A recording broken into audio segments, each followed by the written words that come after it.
ইরানে হামলায় গোপন সহযোগীর নাম জানালো ইসরায়েলি গোয়েন্দা সংস্থা মোসাদ। এ বিষয়ে বিরল স্বীকারোক্তি দিয়েছেন সংস্থার প্রধান ডেভিড বার্নিয়া।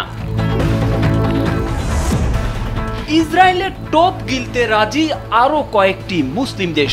মধ্যপ্রাচ্য বিষয়ক মার্কিন বিশেষ দূত স্টিভ উইটকফ এমন চাঞ্চল্যকর ইঙ্গিত দিয়েছেন, চুক্তির পরিধি আরও বাড়ানো মার্কিন প্রেসিডেন্ট ডোনাল্ড ট্রাম্পের প্রধান লক্ষ্য। ভারতীয় পাইলটকে আটক করা পাকিস্তানি মেজরকে হত্যা। 2019 সালে ভারতীয় মিগ 21 বিমানকে গুলি করে ভূপাতিত করার পর এর পাইলটকে আটক করেছিলেন তিনি। তবে কি অস্ত্র সংকটের কারণেই যুদ্ধবিরতিতে গিয়েছিল ইসরায়েল? ইরানের সঙ্গে মাত্র 12 দিনের যুদ্ধে তাদের ফুরিয়ে আসে যুদ্ধ চালিয়ে যাওয়ার সক্ষমতা বা রসদ। এনবিসি নিউজের তথ্য। ইসরায়েলের ভয় সত্যি করল ইরান। গোটা জাতিকে বিভাজনের মাধ্যমে তেহরানের মসনদে পুতুল সরকার বসাতে চেয়েছিল তেল আবিব, কিন্তু হামলার পর একাট্টা হয়ে যায় ইরানিরা। পারমাণবিক স্থাপনায় বোমা হামলার ক্ষতিপূরণ দিতে হবে ওয়াশিংটনকে, বলছে ইরান। জাতিসংঘে অভিযোগ দায়েরের প্রস্তুতি। ব্রিক্স সম্মেলনে বড় ঝুঁকি প্রেসিডেন্ট ভ্লাদিমির পুতিনের, এ দফায় যাচ্ছেন না জানালো ক্রেমলিন। 2 সপ্তাহ ধরে বন্দী বিশ্বের সর্বাধুনিক যুদ্ধবিমান। এ নিয়ে নানা জনের নানা মত। অবশেষে জানা গেল আসল রহস্য। ইরান ইসরায়েল যুদ্ধবিরতি পরিস্থিতি অত্যন্ত নাজুক। 4টি কারণে যে কোনো সময় বেঁধে যেতে পারে যুদ্ধ। 2007 সালে তত্ত্বাবধায়ক সরকারের সময় বাংলাদেশে প্রথম আলোচনায় আসে -2 ফর্মুলা। সেই আঙ্গিকে এবার পাকিস্তানে শোনা যাচ্ছে -1 ফর্মুলা, যার উদ্দেশ্য ইমরান খান। ইরান ইসরায়েল সহ আজকের আন্তর্জাতিক শীর্ষ 10 নিউজের এবার জানুন বিস্তারিত। ইরানে যুদ্ধ বাঁধিয়ে ইসরায়েলের নেতারা প্রথম 2-3 দিন লুকিয়েছিলেন লোকচক্ষুর অন্তরালে। গুঞ্জন উঠেছিল ইসরায়েলি প্রধানমন্ত্রী বেনিয়ামিন নেতানিয়াহুও দেশ ছেড়ে পালান। এমনকি ইরান যখন পাল্টা হামলা শুরু করে তখন নিজেদের সব যুদ্ধবিমান উড়িয়ে নেওয়া হয়েছিল আরেক দেশে।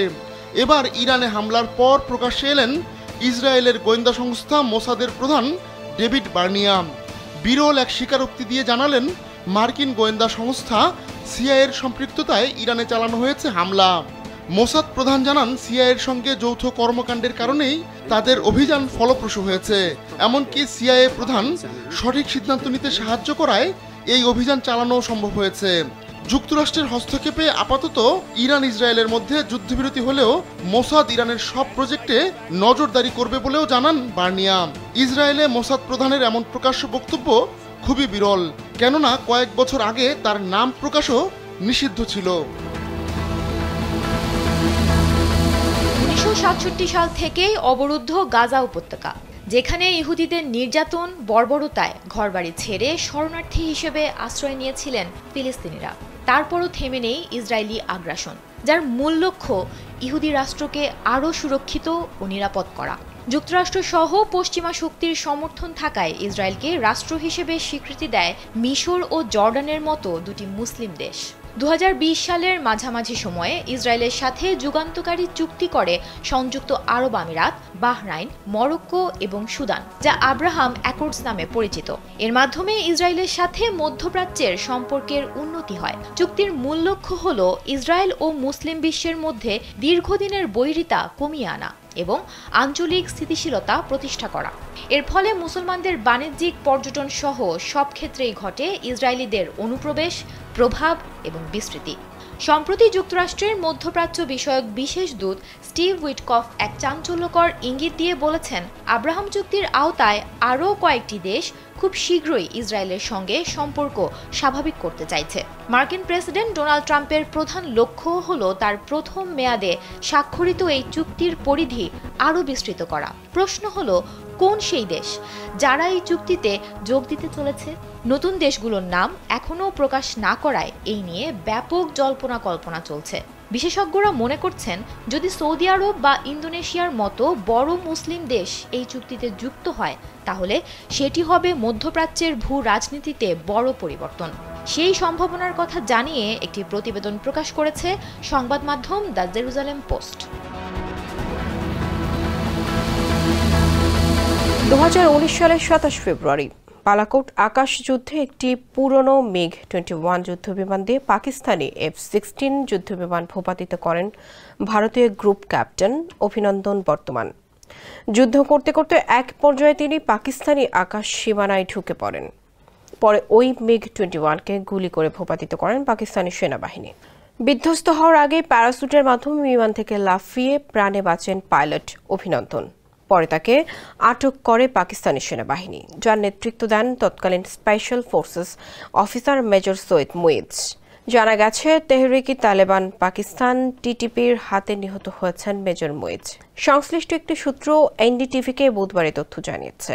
TTP হল পাক আফগান সীমান্তে সক্রিয় সশস্ত্র গোষ্ঠী।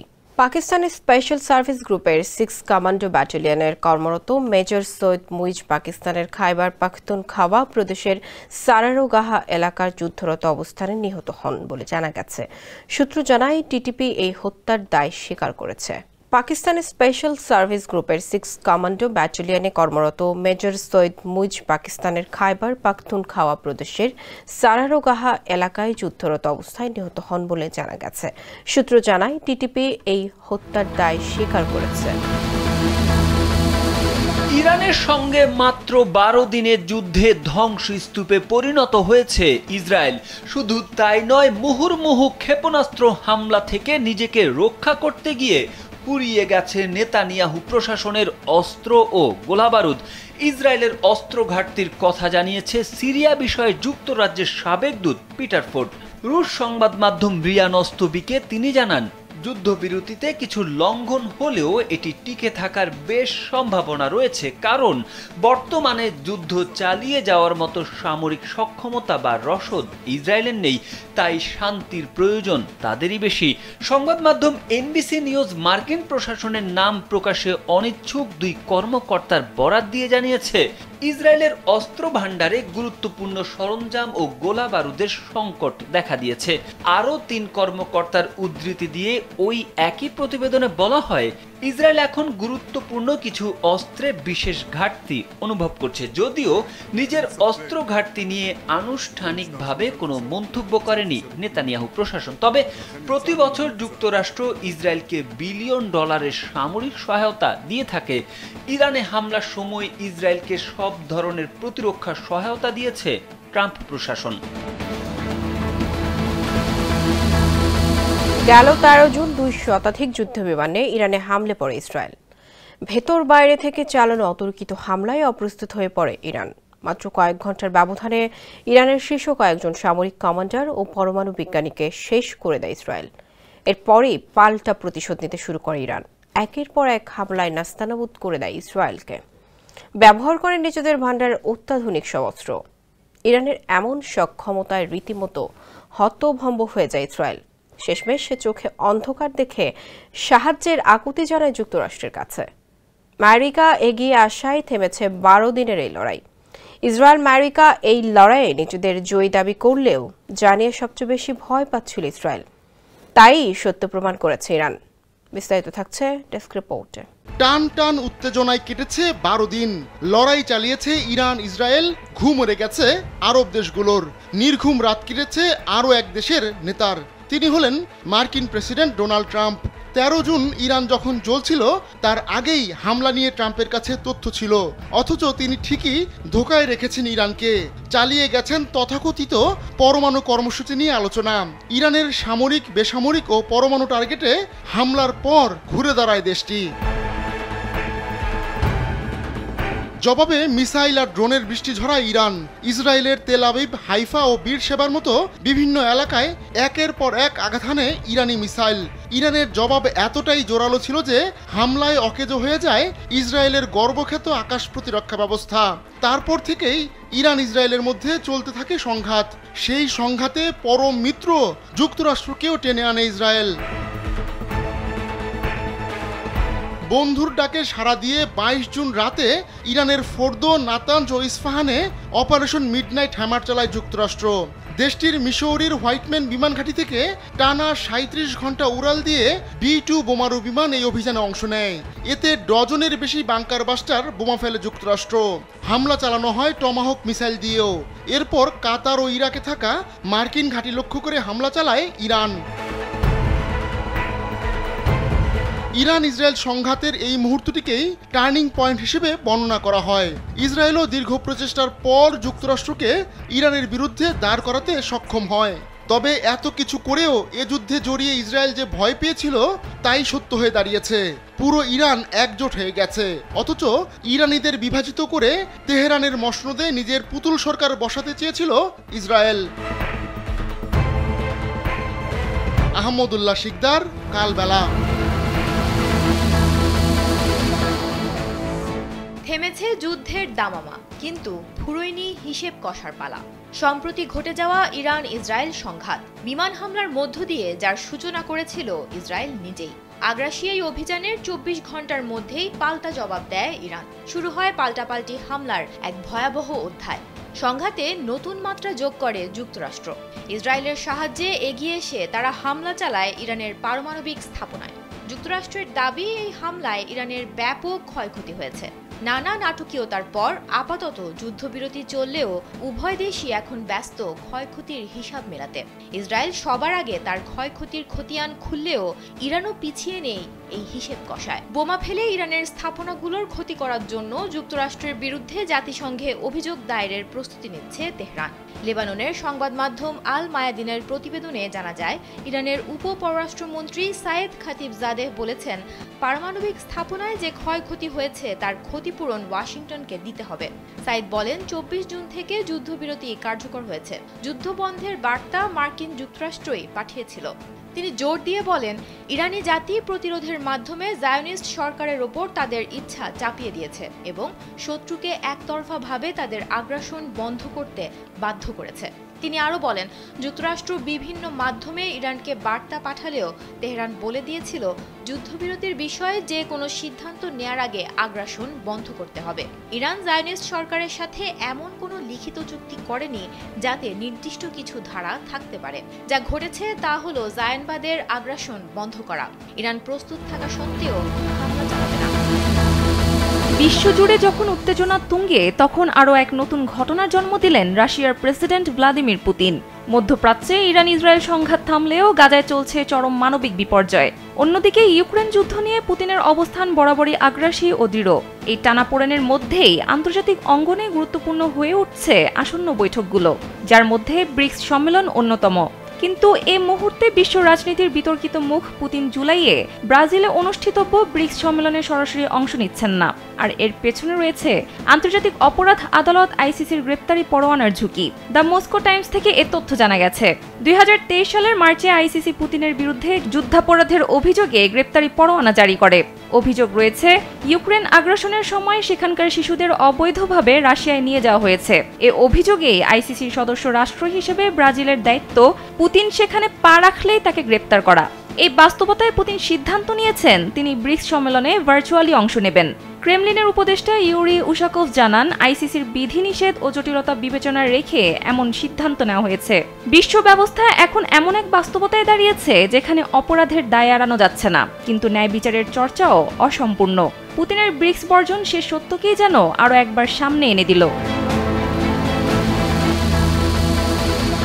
যুক্তরাজ্যের 5th জেনারেশনের উন্নতমানের ফাইট জেট F-35B, এটি বিশ্বের সর্বাধুনিক উন্নত এবং ব্যয়বহুল যুদ্ধবিমান।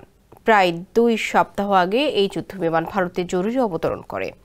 সাধারণত এমন অত্যাধুনিক যুদ্ধবিমান এক দেশ থেকে অন্য দেশে এতটা প্রকাশ্যে আনা হয় না যদি না এর পেছনে কোনো সুনির্দিষ্ট পরিকল্পনা থাকে। তাহলে কি ভারত F-30B যুদ্ধবিমান কেনার কথা ভাবছে, নাকি এটি দুই দেশের মধ্যে যৌথ সামরিক মহড়া বা প্রযুক্তি বিনিময়ের অংশ? আসলে এটি ইন্ডিয়ান নেভির সঙ্গে যৌথ মহড়া শেষে নিজের ঘাঁটিতে ফিরছিল।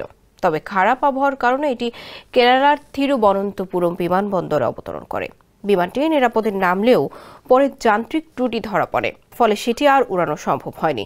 ব্রিটিশ নৌবাহিনীর ইঞ্জিনিয়াররা প্রথমে বিমানটি পরীক্ষা করেন। যুদ্ধবিমানটি যেন বিমানবন্দরের স্বাভাবিক কাজে বাধা না দেয়, তাই সেটিকে আলাদা হ্যাঙ্গারে সরানোর ব্যবস্থা নেওয়া হয়েছে।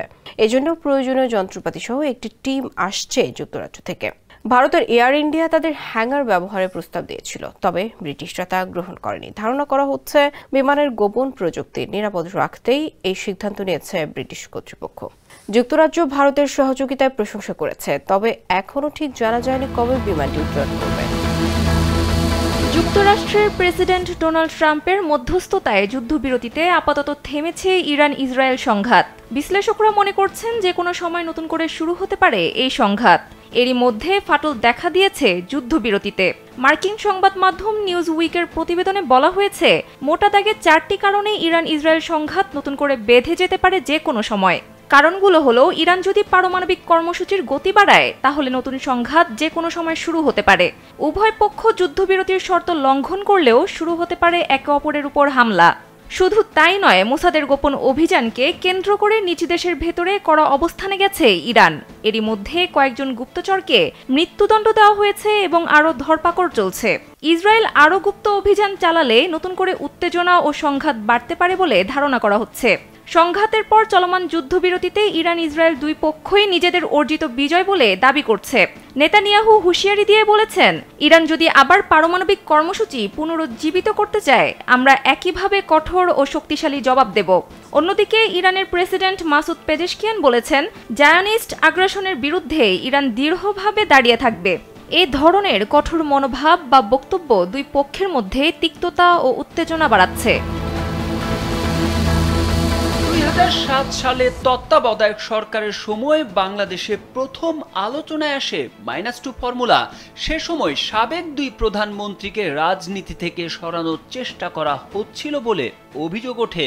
তবে -2 ফর্মুলা বাংলাদেশে সফল না হলেও এবার পাকিস্তানে -1 ফর্মুলার অভিযোগ উঠেছে। ক্রিকেটের মাঠে ইমরান খান ছিলেন তরুণ খেলোয়াড়দের আইডল, রাজনীতির মাঠেও সেই ইমরান খান হয়ে ওঠেন তরুণদের আদর্শ নেতা। ক্রিকেট মাঠে তিনি পেয়েছেন বিশ্বকাপ ট্রফি জয়ের স্বাদ, আবার রাজনীতির মাঠেও পেয়েছেন প্রধানমন্ত্রী হওয়ার গৌরব। তবে জেলবন্দি ইমরান খানের রাজনৈতিক ভবিষ্যৎ ঘিরে দেখা দিয়েছে চাপা উত্তেজনা। কারণ ইমরানকে বাদ দিতে -1 ফর্মুলার অভিযোগ তুলেছে পাকিস্তান তেহরিক ইনসাফ পিটিআই। বুধবার দলটি তাদের প্রতিষ্ঠাতাকে মাইনাস করার ষড়যন্ত্রকে ঘৃণিত ক্যাম্পেইন বলে অভিযোগ করেছে। বৃহস্পতিবার এক প্রতিবেদনে এ খবর দিয়েছে দ্য এক্সপ্রেস ট্রিবিউন। পিটিআইয়ের মুখপাত্র শেখ ওয়াকাস আকরাম পিএলএন নেত্রী আজমা বুখারীকে দায়ী করে বলেন, রাজপ্রাসাদ সমর্থিত এক চক্রান্ত চলছে, যার লক্ষ্য পিটিআইকে ভেতর থেকেই ভেঙে ফেলা। এদিকে খাইবার পাখতুনখাওয়ার মুখ্যমন্ত্রী আলী আমিন গান্ডাপুর সরাসরি গভর্নর শাসন জারি করার ষড়যন্ত্রের কথা তুলে ধরে জানান, এই পরিকল্পনার মাধ্যমে তাদের নেতাকে বাদ দেওয়ার চেষ্টা চলছে। তবে আজমা বুখারী পাল্টা দাবি করে বলেন, ইমরান খানকে তার নিজের বোন এবং দলের সদস্যরাই কোণঠাসা করে ফেলেছেন। ভাগ্যের নির্মমতা দেখুন, যিনি নওয়াজ শরীফকে বাদ দেওয়ার চেষ্টায় ছিলেন তিনি নিজেই আজ ঘর ও দলে উপেক্ষিত।